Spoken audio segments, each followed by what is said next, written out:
Labas vakaras, Lietuva. Pagaliau penktadienis, o penktadienį mūsų laidoje tradicinė recepto rubrika. Šalia manęs Etno dvaro vyriausiasis virėjas Ramūnas Giraitis. Sveiki, Ramūnai. Sveiki, labas vakaras. Pristatykit, ką gaminsim. Šiandien siūlau pasigaminti ir mes gaminsime aukštaitiškus kukorius. Gerai, Ramūnai, kokių ingredientų reikės? Tai šiam nuostabiam patiekalui reikės virtų ir jau sumaltų bulvių, apie 600 gramų, tada bulvių krakmolas, apie 60 gramų, porą šaukštų miltų, vieno kiaušinio, druskos pagal skonį ir jų bus įdaras šiandien troškinti, rauginti kopūstai ir viskas. Bet galim ingredientą tą pagrindinį keisti? tą įdarą taip galima keisti. Kadangi dabar sezonas yra raugintų kopūstų, tai siūlau pasidaryti su kopūstais, o dar galima su kažkokiais kepintais grybais, su svogūniukais, su kepintom daržovėm. Žodžiu, variacijų yra daug, tai yra aukštaitiškas patiekalas ir ką šeimininkė turėdavo, tą įdėdavo. Aš jau, Ramūnai, nekantrauju paragauti, paskanauti, tai ir pradėkim. Nuo ko reikėtų pradėti? Tai visų pirma išsiverdam bulves, jas nusilupam ir sumalam. Jeigu neturi mėsmalės, tinka ir per burokinę tarką virtą bulvę sutarkuoti ir ji tada susiminko jau kaip mums reikia.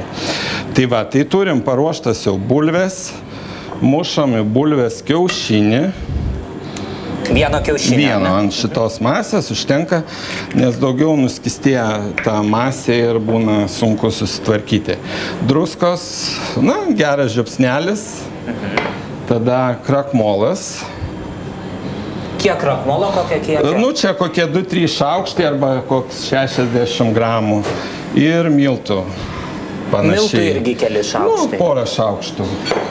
Ir viską sumaišom iki vientisos masės. Rankomis padarom tokį maišymą. Ramūnai, suminko tešlą, ją paruošėt. Ar ją reikėtų galbūt palaikyti šaldytuve kažkaip tai, ar jau galima iš karto ir kepti? Kadangi čia pagrindė bulvės, tai galima iš karto pasidalinti norimo dydžio blynų tokiais rutuliukais. Kokia šeima yra, maždaug porcijai gal po 2.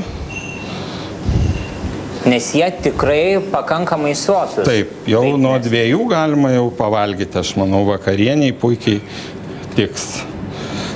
Pasidarėm, kiek čia mes 7 rutuliukus. Taip, toliau. Ir dabar formuosim jau su tuo įdaru tuos kukorius vadinamus. Gal, Ramūnai, turit istoriją ir galit papasakot, kodėl kukoriai? Kodėl būtent taip vadinasi? Tiesiog toks yra patiekalas. Dar čia kai kas gali palyginti su vadinamai žemaičių blynais. Tik žemaičių blynai yra su mėsos įdaru virtos.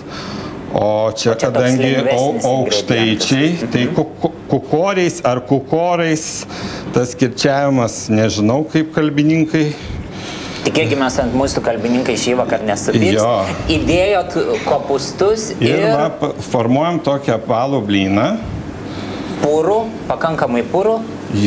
Jį pavoliosime džiūvėsėliuose.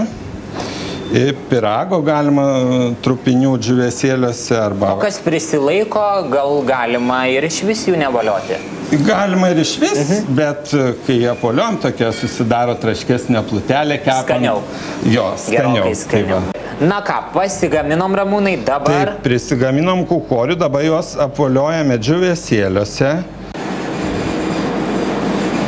Kuo gausiau, tuo skaniau, tuo traškiau. Taip? Taip, bet labai daug jų neprilimpa, kiek prilimpa, tiek ir užtenka. Ir kiek dabar laiko reikės juos kepti? Kol gražiai apkeps, kokias po 3 minutės iš abiejų pusių keptuvėje su aliejumi. Galima šiek tiek aliejaus, šiek tiek sviesto, kaip nuo šeimininkės priklauso. Turim paruoštus mūsų kukorius ir dabar keliaujam kepti. Keliaujam. Įkaitinam keptuvėje aliejų ir dedam į keptuvę. Mūsų kukorai iškepė. Jau kvapas pasklido toks, kad Ramūnai greičiau dėkit į lėkštę. Ir eisim ragauti. Keliaujam serviruoti ir ragaujam. Na va, 2 porciją, tai. Ir keliaujam ragauti, tai. Taip, su kuo jie dabar skaniausiai būtų suvalgomi? Na, kadangi jau čia viskas be mėsos, tai galima valgyti arba su grietinė, jeigu paprastai namų sąlygom, bet aš rekomenduoju su sviesto grietinės padažu. Na, tiesiog išlydom sviestą, įdedam grietinės, šiek tiek druskos ir turim labai derantį padažą. O dar galima su grybų padažu arba ir su kokiais spirgučiais, čia žodžiu. Kiekvienam pagal skonį, nuotaiką ir improvizacijos ribas. Na ir užpilam padažiuko. Nepagailėkit, kad būtų skanu. Jo, reikia ir šiek tiek žalumos. Na ir skanaus.